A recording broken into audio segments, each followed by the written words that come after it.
ઓહ, નવો નંબર. હાલો, કોણ? ના ખબર પડી. શું કરો છો?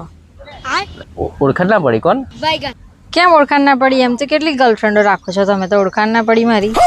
હવે અવાજ પરથી જ લાગે છે. હા, બોલ બોલ બોલ. કેમ યાદ કર્યા આજે? મન મેં લડ્ડુ ફૂટા. બસ મેં કહું બહુ દિવસ એટલે આજે તો ફોન કરું. મેં કહી શું કરે છે આમ તેમ કરીને. બરાબર. શું કરે તાર ઘરવાળો ને તાર છોકરો ને બધું? બસ બધા મજા. એવું છે ને? હા. બોલ તો શું કામ પડ્યું?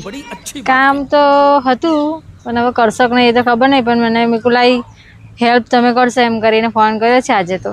એવું છે? હા તો બોલ ને, થાય એવી હેલ્પ તો કરીશ. પૈસા જોઈતા 5-10 હજાર જેવા. 10,000 કે 5,000? 10,000 આમ તો. એવું છે? હા. કશો વાંધો નહીં. આપો તો સારું.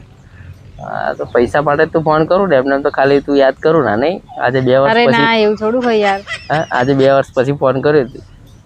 સારું ચાલ, હું કરું ફોન. ચાલો. જોયું? જો નવા નંબર પરથી જૂની ગર્લફ્રેન્ડ ફોન આવે ને તો કાં તો ઉપાડવો નહીં, કાં તો પછી એને ફ્લાઇટ મોડ કરી દેવો. આ રીતે.